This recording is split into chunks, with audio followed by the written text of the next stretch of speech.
उनसे हम बात करेंगे।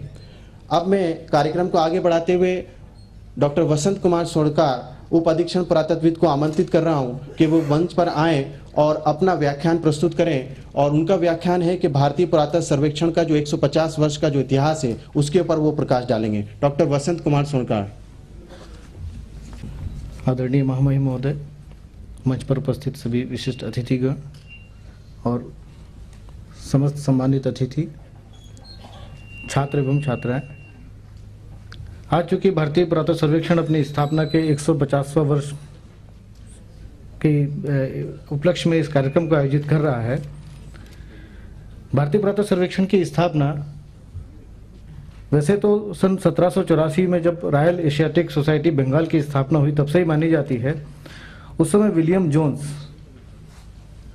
जोन्स जिन्होंने बहुत महती कार्य किया, जो चंद्रगुप्त मौर्य, जो ग्रीक इतिहासकारों के इसमें सेंड्रोकोटस के नाम से जिसको उल्लेखित किया गया था, उसको समेकित किया उन्होंने चंद्रगुप्त से, जो चंद्रगुप्त मौर्य पाटलिपुत्र का राजा था।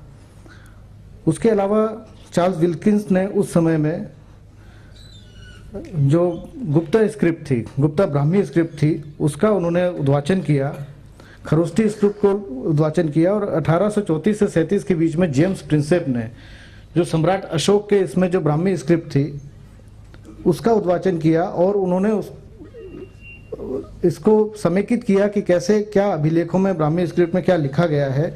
ये हम बात कर रहे हैं लगभग 1784 से 1861 के बीच में ये गतिविधियां हुई।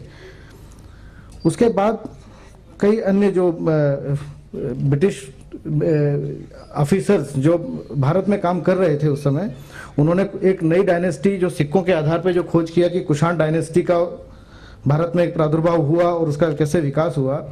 उसके अलावा जेम्स फर्गुसन ने जो भारत में स्थित रॉक कट मॉन्यूमेंट्स थे, जो केव्स थे, उनका सर्वे किया, उनका डॉक्यूमेंटेशन किया। मार्केम किट्टो जो धौली का रॉक एडिक्ट है अशोक, सम्राट अशोक का, जिसमें उन्होंने अपनी 13 राजाज्ञों का उल्लेख किया है, जो अपने अनुशंसाएं उन्होंने लिखी हैं, उसका उद्वाचन मार्केम किट्टो ने किया। और उसके बाद उन्होंने गया, सारनाथ और बनारस के क्षेत्रों का सर्वे किया और उसका डॉक्यूमेंटेशन करके एक भारत में या इतिहास में हमारे सामने उसको प्रस्तुत किया। उसके अलावा हम देखें तो Edward Thomas, Walter Elliot, colonel Meadows Taylor, जिन्होंने पूरे भारत में स्थित मेगालिथिक मॉन्यूमेंट्स का इन्होंने सर्वे करके हम लोग सामने प्रस्तुत किया, उन्होंने वो काम किए। उसके बाद हम देखें तो नेक्स्ट स्टेज में आता है कि मार्केम किट्टो ने पूरे बिहार और बनारस क्षेत्र का एक डिटेल सर्वे करके पूरा डॉक्यूमेंटेशन किया और एक रिपोर्ट हमारे सामने प्रस्तुत की। इसी बीच जो सरकार उस समय हमारे देश में काम कर रही थी, उन्होंने अनुशंसाओं को देखते हुए और भारत में हो रहे पुरातात्विक गतिविधियों को देखते हुए 1861 में एक अनुशंसा प्रस्तुत करके कनिंघम को, अलेक्जेंडर कनिंघम को एक आर्कियोलॉजिकल सर्वेयर, पुरातात्विक सर्वेक्षक के रूप में उनको नियुक्ति प्रदान की। और उसके बाद कनिंघम ने गया क्षेत्र का सबसे पहले उन्होंने सर्वे किया। उसके बाद उन्होंने पूरे उत्तर भारत का जो सर्वे किया और 21 रिपोर्टें उसकी जो प्रकाशित की हैं वो आज भी हमारे लिए लैंडमार्क हैं। उन 21 रिपोर्ट्स को आज भी कोई भी पुरातत्ववेत्ता यदि भारत में काम करता है और किसी साइट के बारे में रिफर करना चाहता है तो वो कनिंघम की उन रिपोर्ट्स को देखे बगैर, उनको रिफर किए बगैर वो काम अधूरा ही माना जाता है। इतना महत्वपूर्ण काम उस दौर में हुआ। उसके बाद जेम फ्लीट को गवर्नमेंट एपिग्राफिस्ट के रूप में नियुक्ति प्रदान की गई 1883 में। उन्होंने गुप्ता इंस्क्रिप्शन का जो कलेक्शन या जो इम्प्रेशन लेके और उनको व्याख्यायित किया है वो आज भी हमारे लिए एक संदर्भ ग्रंथ के रूप में काम आता है। जो पुरातत्ववेत्ता हैं और जो एपिग्राफी के क्षेत्र में काम करते हैं वो इस चीज़ को अच्छे से समझते हैं। 1873 में तत्कालीन सरकार ने एक महत्वपूर्ण कदम उठाया और उस समय एंशियंट मॉन्यूमेंट्स के संरक्षण के लिए कोई विशेष गतिविधियां हमारे पास नहीं थी। 1873 में उन गतिविधियों को शुरू किया गया, कंजर्वेशन। और उसी समय यदि हम देखें तो पहली बार भारत में इंडियन ट्रेजर ट्रोव एक्ट जो 1878 में लागू हुआ कि भारत की जो पुरातात्विक संपदा है उसका बाहर, देश से बाहर वो ना जा पाए या उसका अनैतिक व्यापार ना हो, उसके लिए 1878 में इंडियन ट्रेजर ट्रोव एक्ट को लागू किया गया। तत्पश्चात हम पाते हैं कि जेम्स बर्जेस को 1886 में डायरेक्टर जनरल भारतीय पुरातत्व सर्वेक्षण का महानिदेशक पद उनको प्रदान किया गया। उसके बाद उन्होंने जौनपुर क्षेत्र, सेहत महेत जिसे आप आज हम श्रावस्ती के नाम से जानते हैं, अयोध्या और गुजरात और बीजापुर हेनरी कजिन ने उसी दौरान सर्वे किए हैं। और री ने महाबलीपुरम, कृष्णा, नेल्लोर क्षेत्र, गोदावरी क्षेत्र का पूरा सर्वेक्षण करके एक रिपोर्ट हमारे सामने प्रस्तुत की। बर्जेस के समय का एक महत्वपूर्ण योगदान हम देखते हैं कि उन्होंने एक नया पब्लिकेशन एपिग्राफिका इंडिका 1888 में शुरू किया, जिसका पुनर्प्रकाशन भारतीय पुरातत्व सर्वेक्षण ने इस वर्ष से शुरू किया है। और एपिग्राफिका इंडिका उसके बाद जो ब्यूलर और हुल्स, जो महत्वपूर्ण एपिग्राफिस्ट जिनके नाम हम पाते हैं भारत में, उन्होंने उसका संपादन प्रारंभ किया। बर्जेस के समय में जो सबसे महत्वपूर्ण काम हुआ, आप देख रहे हैं, जो इंस्क्रिप्शंस के जो छापे लिए गए, जिनको पढ़ा गया, और पुराने जो स्मारक हैं उनके जो डिजाइन्स हैं, उनकी जो पेंटिंग्स हैं, उनको कॉपी किया गया, वो एक सबसे महत्वपूर्ण काम है जो आप इस समय देख रहे हैं। वो उन्होंने उसका संपादन शुरू किया।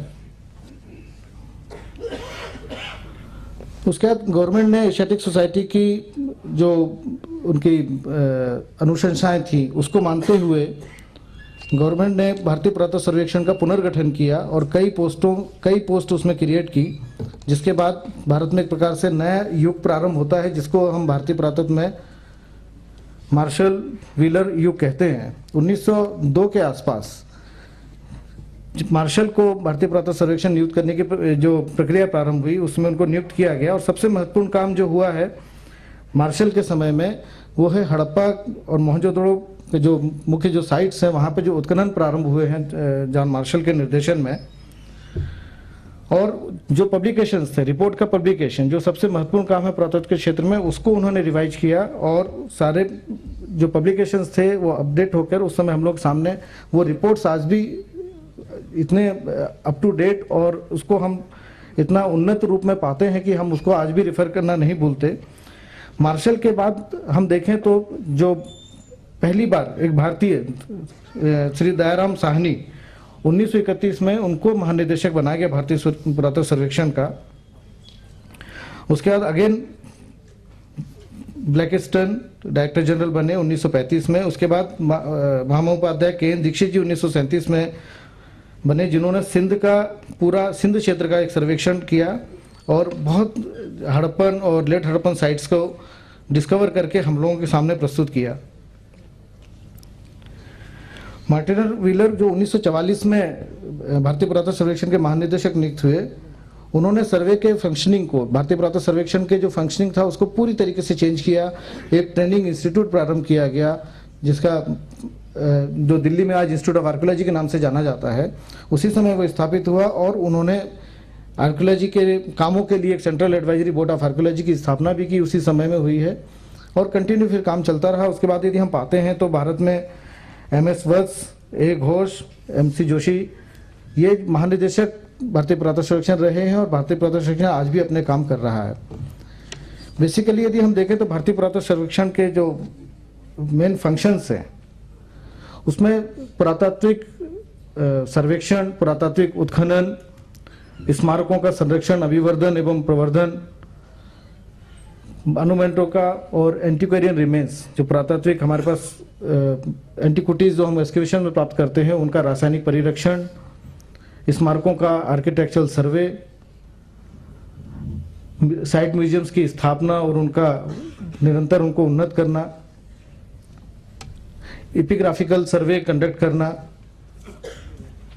आज भारतीय पुरातत्व सर्वेक्षण अपने 24 सर्कलों, एक मिनी सर्कल और 6 एक्सकेवेशन ब्रांच, 2 एपिग्राफी ब्रांच, इनके माध्यम से अपने सारी गतिविधियों को संपादित कर रहा है।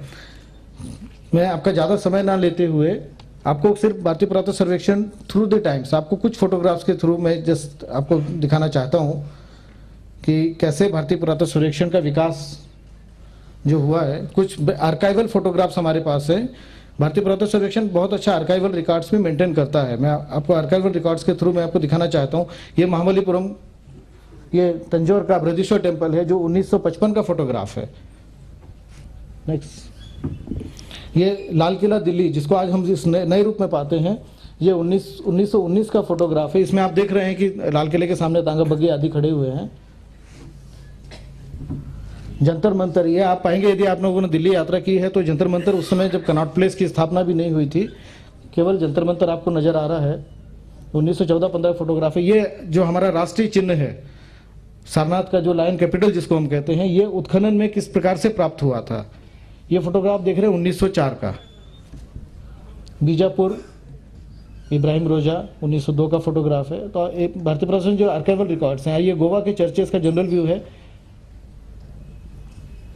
चंपानेर गुजरात जो भुज में भूकंप आया उससे भी क्षतिग्रस्त हुआ। कोणार्क का सूर्य टेम्पल, खजुराहो के मंदिर आप जिस रूप में देख रहे हैं आज, उससे थोड़ा सा आप पुराना फोटोग्राफ 1927 का फोटोग्राफ है। महाबलीपुरम का शो टेम्पल, महाबलीपुरम जो 7 रथा जिनको सब 7 पैगोडा भी कहते हैं, 1947 का फोटोग्राफ है। यह आर्काइवल रिकॉर्ड ऐसा ही मेंटेन करता है। आज की स्थिति आप देख सकते हैं, आज आप लोगों ने विजिट किया है, आप उनको देख सकते हैं और फोटोग्राफ भी अवेलेबल हैं।